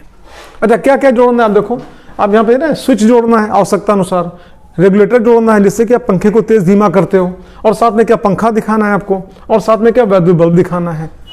कैसे करें आप देखना, जानते हो सबसे पहले ये मेंस से तार आया। मेंस मतलब क्या, आप यूं कह सकते हो बिजली के पोल से मोटी केबल आपके घर में आई, आपका एमसीबी लगा या कटआउट लगा, और वहां से घर के अंदर हर कमरे में आपका 2 तार दौड़ा, एक आपका फेज का तार और एक आपका न्यूट्रल का तार। फेज कितने पे? 220 वोल्ट पे, और न्यूट्रल कितने पे? आपका 0 वोल्ट पे। विभवांतर कितना? 220 वोल्ट। अच्छा उसके बाद चलो बल्ब जलाना है और पंखा चलाना है। भाई बल्ब को तो तेज धीमा करना नहीं है तो बल्ब में रेगुलेटर लगाने की आवश्यकता नहीं है। हाँ पंखे को भले आवश्यकता अनुसार तेज धीमा करना रहेगा, तो पंखे के साथ हम यहाँ पे क्या रेगुलेटर लगाएंगे। यहाँ पे कैसे फंक्शन करेगा ये भी आप देखना। आप देखो, अच्छा जब आवश्यकता पड़े बल्ब को ऑन कर सके, ऑफ कर सके, तो एक स्विच हमने बल्ब के बगल में लगा दिया, और पंखे को जब चाहे तो ऑन कर सके, ऑफ कर सके, तो उसके लिए एक स्विच हमने यहाँ पे लगा दिया, और तेज धीमा करने के लिए रेगुलेटर लगा हुआ है। अब रही बात कनेक्शन कैसे करेंगे, तो कनेक्शन के नाम पे आप देखना, सबसे पहले आप फेज से आप तार निकालो ऐसे, और ये तार आपका यहाँ पे आया, ये कनेक्ट हो गया। उसके बाद फिर आप देखना, फिर आप यहाँ पे ये तार यहाँ से निकाल के आप यहाँ पे लाओ, ये जुड़ गया। आप देखना फेज से तार निकला, स्विच में आया, और स्विच के बाद कहाँ? बल्ब में आया, और बल्ब में लाने के बाद फिर आप इस तार को आप यहाँ पे लाओ ऐसे ऐसे। आप देखना ये ऐसे और ये, ठीक, आराम से बल्ब जलाओ। कैसे चलेगा आप देखो, इस समय स्विच ऑफ है, बल्ब ऑफ है। बल्ब को ऑन करना है, ये जो की है इसको आप यहाँ पे ना टैपिंग की, मान लो उसको नीचे आपने दबाया, ये इससे कनेक्ट हो गया, तो फिर यहाँ से मिल गया, न्यूट्रल यहाँ से मिल गया, बल्ब आपका यहाँ पे क्या जल उठेगा। इस समय आपका जो डायग्राम बना हुआ है इसमें आपका स्विच क्या डिस्कनेक्ट है, ऑफ है, इस समय बल्ब बुझा हुआ है, लेकिन जैसे इसको आप इससे टच कराओगे तो यहाँ से क्या फेज पहुंच गया, और यहाँ से क्या न्यूट्रल पहुंच गया, बल्ब आपका यहाँ पे क्या जल जाएगा। आप देखो फैन यहाँ पे, अच्छा फैन को आवश्यकता अनुसार क्या तेज धीमा करना पड़ेगा, रेगुलेटर लगा हुआ है, स्विच लगा हुआ है। तो सबसे पहले देखो कनेक्शन कैसे करेंगे, आप यहाँ फेज से तार निकालो और यहाँ पे स्विच पे लेके आओ। अच्छा उसके बाद फिर स्विच से तार निकला, तो स्विच से जब तार निकले यहाँ पे, आप सुनो, तो इसको आप यहाँ पे रेगुलेटर का जो सेंटर पॉइंट है इससे आप कनेक्ट कर दो ऐसे, ये हो गया। अच्छा उसके बाद फिर ये जो 5 नंबर पॉइंट आपका बना हुआ है, यहाँ से एक तार निकालो ऐसे, और इसको लेके जाओ कहाँ पे? पंखे पे, ये आपने फैन पे जोड़ दिया ऐसे। अच्छा उसके बाद आप देखना फैन का जो दूसरा सिरा है, यहाँ से तार निकालो और इसको ले जाओ न्यूट्रल पे जोड़ दो ऐसे, ये कनेक्शन कंप्लीट हो गया। आप पूछोगे कैसे वर्क करेगा, आपको समझाए। मान लो फैन आपको चलाना है, आप पहुंचे, आपने स्विच को ऑन कर दिया, तो स्विच को ऑन कर दिया, फेज यहां तक पहुंच गया। अच्छा इस समय आपका ये जानते हो रेगुलेटर का नॉब है जिसको पकड़ के आप घुमाते हो, 1 2 3 4 5 पंखे को तेज धीमा करते हो। ये जो निकला तांबे की पत्ती है, तो तांबे की पत्ती यहाँ पे है, तो अभी भी आपका यहाँ पे क्या डिस्कनेक्ट है, यहाँ पे देखो 0 लिखा हुआ है। अच्छा उसके बाद आपने क्या किया, इसको नाप घुमाया, और नाप घुमा के तांबे की पत्ती को यहाँ पे ले आए। तो जब तांबे की पत्ती 1 नंबर पे आ गई, तो आप जानते हो यहाँ से सप्लाई आई, यहाँ पे स्विच आपने ऑन किया, यहाँ सप्लाई यहाँ पहुंची, तांबे की पत्ती के माध्यम से यहाँ पहुंची 1 नंबर पे, और इतना प्रतिरोध पार करी, और पार करने के बाद फिर आपका यहाँ पे कहाँ पंखे में गई, और पंखे से न्यूट्रल में चली गई, पंखा आपका घूमना शुरू कर देगा, लेकिन पंखा बहुत धीमा चलेगा। क्यों? क्योंकि रास्ते में इतना प्रतिरोध काम कर रहा है। अगर हम आपसे कहें कि बेटा फैन को और तेज करो, तो तेज करने के लिए नॉब को आप यहाँ पे क्या घुमाओगे, और इस पत्ती को यहाँ पे क्या 2 नंबर पे आप ले आओगे। तो जब 2 नंबर पे ले आओगे तो आप जानते हो अब केवल क्या इतना प्रतिरोध कार्य करेगा, ये प्रतिरोध कार्य नहीं करेगा। मतलब धारा के रास्ते में प्रतिरोध का मान क्या घट गया, और जब प्रतिरोध का मान घट गया तो धारा का मान बढ़ गया, पंखा थोड़ा सा क्या तेज हो जाएगा। अगर आपसे पंखे को और तेज करो तो पत्ती को आप 3 नंबर पे ले आओगे। अब यहाँ फेज से आपका निकल के, और ये स्विच आपने यहाँ पे क्या ऑन किया, तो यहाँ से निकल के यहाँ, और फिर आप जानते हो पत्ती अगर 3 नंबर पे जुड़ी है तो खाली ये 2 प्रतिरोध कार्य करेंगे, और यहाँ से निकल के आपका यहाँ पे आप जानते हो धारा के रास्ते में प्रतिरोध का मान क्या हुआ, घट गया, तो जिससे कि धारा का मान क्या बढ़ गया, पंखा और तेज हो जाएगा। आपसे क्या पंखे को फुल कर दो, तो करना क्या है, नाप घुमाओ, और जो तांबे की पत्ती इसको 5 नंबर पे ले आओ, और जब 5 नंबर पे ले आओगे तो आप देखो यहाँ पे फेज है, यहाँ से निकल के ये स्विच आपने ऑन किया, यहाँ से आपका इस जगह पे आए तांबे की पत्ती पे, और पत्ती को घुमा के आप 5 नंबर पे ले आए, तो सीधे सप्लाई यहाँ निकल जाएगी, कोई प्रतिरोध कार्य नहीं करेगा, धारा के रास्ते में प्रतिरोध कोई भी कार्य नहीं करेगा, जिससे कि धारा का मान क्या होगा, अधिक होगा, और पंखा आपका वहां पे क्या फुल पे चल रहा होगा। इस प्रकार से आपने देखा। अच्छा, एक जानकारी और आपको दे, देखो फेज का तार जब कभी भी लाते हैं तो यहाँ पे जानते हो स्विच में इसी पे जोड़ते हैं, या स्विच में इसी पे जोड़ते हैं। क्यों? आप देखना, अगर हम फेज का तार अगर यहां पे जोड़ दें तब भी आपका ऑन ऑफ तो होगा, लेकिन तरीका आपका ये गलत है आपका। क्यों? क्योंकि जानते हो स्विच आपने ऑफ कर दिया, तो अगर स्विच ऑफ कर दिया तो इतना पूरा आपका यहाँ पे क्या न्यूट्रल है, अगर आप हाथ से छू भी लोगे तो आपको करंट नहीं मारेगा। यहां पर आप देखो, आप जानते हो फेज का तार लाके सीधे मैं यहां पे जोड़ा, और बाकी सब आपका यहाँ पे क्या न्यूट्रल से कनेक्टेड है। न्यूट्रल कितने वोल्ट पे? 0 वोल्ट पे होता है। तो अगर यहाँ पे स्विच आपने ऑफ कर दिया और इन सब तारों को अगर आप हाथ से छू भी लोगे तो आपको करंट नहीं मारेगा। लेकिन अगर कहीं आपने फेज का तार इसमें जोड़ दिया और न्यूट्रल का तार यहाँ पे आप यहाँ पे लेके आए, तो ऐसी कंडीशन में बल्ब ऑन ऑफ तो होगा, पंखा ऑन ऑफ तो होगा। अगर आप यहाँ पे फेज का तार नहीं बल्कि न्यूट्रल का तार यहाँ पे लाते हो तो यहाँ पे ऑफ करोगे, ऑफ तो हो जाएगा, लेकिन इधर अगर आपका फेज का तार जुड़ा रहेगा तो ऐसी कंडीशन में कहीं हाथ से अगर छू जाएगा तो करंट आपको मार सकता है। इसलिए सेफ्टी पर्पस से आपका जब कभी भी फेज आप जोड़ोगे तो यहीं पे जोड़ोगे, यहाँ का फेज आप इधर ही जोड़ोगे, जिससे कि स्विच को एक बार ऑफ कर दिया जाए तो फेज हमारा यहीं पे रुक जाए, बाकी सर्किट में आपका फेज आपका ना जाने पाए। अगला क्वेश्चन इसके बाद फिर आप देखना है, क्वेश्चन नंबर आपका था 48। अब चलते हैं क्वेश्चन नंबर 49। क्वेश्चन नंबर 49 में आप देख रहे हो बायो-सेवर्ट के नियम की व्याख्या करो। काफी इंपॉर्टेंट है, अक्सर पूछा जाता है। देखो बायो-सेवर्ट का नियम बताता क्या है, जानते हो? कोई धारावाही चालक है और उस चालक के किसी अल्पांश मतलब क्या, लघु भाग, बहुत छोटा भाग के कारण उसके निकट किसी बिंदु पर चुंबकीय क्षेत्र की तीव्रता क्या होगी, ये बायो-सेवर्ट का नियम बताता है। हमने एक चालक ले लिया, आप पूछोगे ऐसा क्यों लिया? अगर स्ट्रेट लेते तो कहीं आपको कंफ्यूजन ना हो जाए कि स्ट्रेट लाइन पे ही आपका जो अगर वायर होगा या अगर कोई स्ट्रेट वायर होगा उसी पे काम करेगा, इसीलिए जानबूझ के टेढ़ा मेढ़ा लिया, तार कैसा भी हो। ऊपर आपके यहाँ पे डॉटेड लाइन, नीचे यहाँ पे डॉटेड लाइन, मतलब ऊपर का छोर कहाँ है पता नहीं, नीचे का छोर कहाँ है पता नहीं। हमको तो अल्पांश से मतलब है ना, अल्पांश मतलब क्या, लघु भाग, बहुत छोटा भाग। तो मान लो इस चालक पे हमने कोई छोटा भाग ये ले लिया और जिसकी लंबाई कितनी है, डेल्टा एल, ये यहां से लेके यहां तक की दूरी कितनी, डेल्टा एल, और इसके अंदर मान लो धारा प्रवाहित हो रही आई, तो आप जानते हो इसके चारों ओर क्या चुंबकीय क्षेत्र उत्पन्न हो जाएगा। तो मान लो इस तार से स्मॉल आर दूरी पर यहां पर कोई बिंदु है ऐसे P, और जिस पर हमको चुंबकीय क्षेत्र की तीव्रता चाहिए, तो बायो-सेवर्ट के नियम के अनुसार क्या होता है, इस बिंदु पर चुंबकीय क्षेत्र की तीव्रता हमेशा तार में बहने वाली धारा I पर निर्भर करता है और I के अनुक्रमानुपाती होता है। अच्छा, उसी के साथ साथ बायो-सेवर्ट ने बताया कि बिंदु P पर जो चुंबकीय क्षेत्र की तीव्रता होगी, ये जो अल्पांश है, अल्पांश की लंबाई मतलब कितना आप माने, डेल्टा एल पर निर्भर करेगा और इसके अनुक्रमानुपाती होगा। और साथ ही साथ आप देखना, बायो-सेवर्ट ने यह भी बताया कि उस बिंदु को अल्पांश से मिलाने वाली रेखा, मतलब ये रेखा द्वारा अल्पांश से बनाए गए कोण कितना, थीटा की ज्या मतलब साइन थीटा पर निर्भर करता है और अनुक्रमानुपाती होता है। तो ये भी हो गया, ठीक। और साथ ही साथ बायो-सेवर्ट ने यह भी बताया कि इस बिंदु पर जो चुंबकीय क्षेत्र की तीव्रता होगी, ये उस बिंदु की अल्पांश से दूरी के वर्ग के व्युत्क्रमानुपाती होता है। मतलब ये लो ऐसे, ये ठीक। अब इन सबको इकट्ठा मिलाओ तो बराबर क्या हो जाएगा, I delta L sine theta upon R square. आप ये भी जानते हो जब ये सिंबल हटता है इसकी जगह पे कोई ना कोई यहाँ पे क्या कांस्टेंट आ जाएगा, बराबर का सिंबल लगाओगे कोई ना कोई कांस्टेंट आ जाएगा, और उसके बाद फिर यहाँ पे क्या हो जाएगा, I delta L sine theta upon R square. अच्छा, फिर आप आगे देखना, प्रयोगों द्वारा कांस्टेंट का मान कितना मिला, 10⁻⁷। तो आप यूं कह सकते हो delta B that is equal to 10⁻⁷, और यहाँ पे आई डेल्टा एल, और यहाँ पे क्या हो जाएगा sine theta upon R square. और जानते हो 10⁻⁷ that is equal to mu naught upon 4 pi. तो आप यहाँ पे ये भी कह सकते हो delta B that is equal to mu naught upon 4 pi I delta L sine theta upon R square. ये ठीक, जानते हो म्यू नॉट अपान 4 पाई की वैल्यू कितनी, 10⁻⁷, जहां पे म्यू नॉट क्या चीज है, वायु या निर्वात की चुंबकशीलता। अच्छा, इसका मान कितना होता है, तो आप जानते हो म्यू नॉट अपान 4 पाई का मान कितना, 10⁻⁷, तो म्यू नॉट का मान कितना हो जाएगा, 4 पाई को ट्रांसफर कर दो तो 4 पाई इंटू 10⁻⁷ हो जाएगा।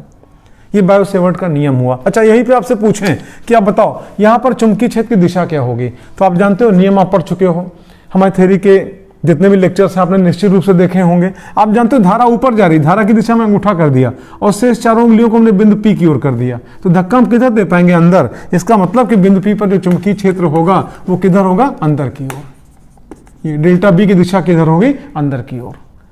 अब अगला क्वेश्चन नंबर 50, इस लेक्चर का लास्ट क्वेश्चन, विद्युत चुंबकीय प्रेरण संबंधी फैराडे का नियम बताओ।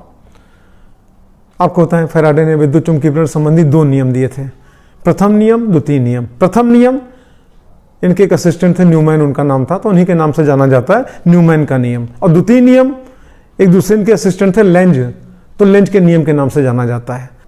इन्होंने बताया क्या, जब किसी परिपथ में से होकर गुजरने वाले चुंबकीय फ्लक्स में परिवर्तन होता है तो परिपथ के सिरों पर एक विद्युत वाहक बल प्रेरित हो जाता है, और प्रेरित विद्युत वाहक बल सदैव चुंबकीय फ्लक्स में परिवर्तन की ऋणात्मक दर के बराबर होता है। इनका पहला नियम है न्यूमैन का नियम, जो कि फैराडे का क्या, प्रथम नियम के नाम से जाना जाता है। आप देखना, फाई का मतलब क्या, फ्लक्स, फाई एम का मतलब क्या, चुंबकीय फ्लक्स, और डेल्टा फाई एम का मतलब क्या, चुंबकीय फ्लक्स में परिवर्तन, और बटे डेल्टा टी मतलब चुंबकीय फ्लक्स में परिवर्तन की दर, और आगे माइनस लगा हुआ है मतलब चुंबकीय फ्लक्स में परिवर्तन की ऋणात्मक दर हमेशा परिपथ के सिरों पर प्रेरित विद्युत वाहक बल के संख्यात्मक मान के बराबर होगा, बराबर ई हो गया। अच्छा, वहीं पे मान लो अगर आपका परिपथ के नाम पे मान लो कोई लूप है, एक फेरा है तो इतना हो गया, 2 फेरा होगा इसका 2 गुना, 3 फेरा होगा इसका 3 गुना, 4 फेरा इसका 4 गुना, और उसी प्रकार n फेरा है तो इसका n गुना। ये फार्मूला आपका निकला एक फैराडे का प्रथम नियम विद्युत चुंबकीय प्रेरण संबंधी। अच्छा, और जानते हो फैराडे का दूसरा नियम क्या, लेंज का नियम। लेंज का नियम कहता है कि प्रेरित धारा सदैव उस कारण का विरोध करती है जिससे कि वह स्वयं उत्पन्न होती है। इस प्रकार से आपने देखा 50 क्वेश्चन इस लेक्चर में भी पूरे हुए। एक बार आपको फिर जानकारी दें, क्लास 10th के बच्चों के लिए हमने बहुत मेहनत करी है। मेहनत कितनी करी है ये तब आप जान पाओगे जब आप सारे लेक्चर्स आप देखोगे हमारे क्लास 10th के बच्चों के लिए। मात्र 10 लेक्चर में क्लास 10th का पूरा फिजिक्स हमने कवर करने की कोशिश किया है। शुरू का जो 5 हमारा लेक्चर है जिसमें थ्योरी, और बाद के 5 लेक्चर्स में न्यूमेरिकल, और ये जो लास्ट वाला था इसमें लगभग सभी चैप्टर्स की समरी थी, एग्जाम ओरिएंटेड था। देखो वैसे तो हमारा जो भी आपका लेक्चर है 10 लेक्चर हमारे, ठीक है, ये चाहे जो बोर्ड हो आपका, चाहे यूपी बोर्ड है, चाहे आपका राजस्थान बोर्ड है, चाहे बिहार बोर्ड है, सभी बोर्ड को ध्यान में रखते हुए और उसके सिलेबस को ध्यान में रखते हुए बनाया गया है। ये 10 लेक्चर अगर आप देख लेते हो तो निश्चित रूप से फिजिक्स में आपको 100% मार्क्स आपको मिलेंगे। संभवतः कोई भी क्वेश्चन आप छोड़ के नहीं आओगे। स्पेशली क्लास 10th के बच्चों के लिए हमने सीरीज बनाई थी जिसके कि क्लास 10th के जो भी बच्चे हैं, चाहे जिस बोर्ड के हों, चाहे बिहार बोर्ड के हैं, चाहे राजस्थान बोर्ड के हैं, चाहे यूपी बोर्ड के हैं, फिजिक्स के टेंशन से वो फ्री हो जाएं और जब भी वो एग्जाम में जाएं फिजिक्स के सारे क्वेश्चन वो सॉल्व करके आएँ, कोई भी क्वेश्चन वो छोड़ के ना आए। हमने हाई स्कूल का जो सिलेबस है हर पोर्शन को कवर करने की कोशिश किया है, लघुत्तरी से लेके दीर्घोत्तरी तक के न्यूमेरिकल्स जितने भी सिलेक्टिव क्वेश्चन थे उसको हमने सॉल्व किया। अगर आपको लगता है कि हमने आपके लिए मेहनत किया है तो आप सिर्फ इतना करना कि जो हमारा ये 10 वीडियो है, 10 लेक्चर है, इसको आपके जितने भी फ्रेंड सर्किल में, चाहे वो आपका स्कूल के फ्रेंड्स हों, चाहे कोचिंग के फ्रेंड्स हों, जो भी आपके क्लासमेट्स हैं, उनके पास तक ये लिंक जरूर पहुंचाना जिससे उनको भी लाभ मिले। सिर्फ आप इतना हमारे लिए करना, बाकी हम आगे भी आपके लिए करते रहेंगे। और यूपी बोर्ड के बच्चों के लिए बताएं, इस बार थोड़ा सा पैटर्न चेंज किया गया है। इस बार जब आप एग्जाम में जाओगे तो 100 नंबर का पेपर है, तो जिसमें से 30 नंबर तो इंटरनल है, जो आपके कॉलेज के टीचर्स उसको निपटाएंगे, आपको नंबर देंगे, और बाकी हुआ 70 नंबर। तो 20 नंबर का क्वेश्चन ऑब्जेक्टिव टाइप का होगा और बाकी 50 नंबर का क्वेश्चन आपका थ्योरेटिकल होगा। एक अलग से कॉपी मिलेगी और OMR सीट आपको मिलेगी। इस टाइप से OMR सीट होगी यहाँ पे ये। तो जिसमें आप क्या करोगे यहाँ पे, ठीक है, ऊपर अपना रोल नंबर आप डालोगे, हिंदी में डालोगे, इंग्लिश में डालोगे, फिर आपका जिस प्रकार से जो आपका डायरेक्शन दिया होगा उस प्रकार से आप इसको क्या ब्लैक कलर से इसको आप यहाँ पे क्या फिलअप करोगे, और 1 से लेके 20 तक के जो क्वेश्चन होंगे उसको आप इसमें फिलअप करोगे। माइनस मार्किंग इसमें नहीं है। और बाकी जो 50 नंबर के क्वेश्चन होंगे उसको अपनी कॉपी में आप सॉल्व करोगे, और ये आपका OMR सीट और कॉपी दोनों एक साथ आपकी जमा होगी। वीडियो अगर आपको पसंद आई हो तो ज़रूर अपने सभी क्लासमेट्स को आप इसको, चाहे वो आपका कोचिंग के हों और चाहे आपके विद्यालय के हों, आप उनके पास तक जरूर पहुंचाना। That's all, best of luck.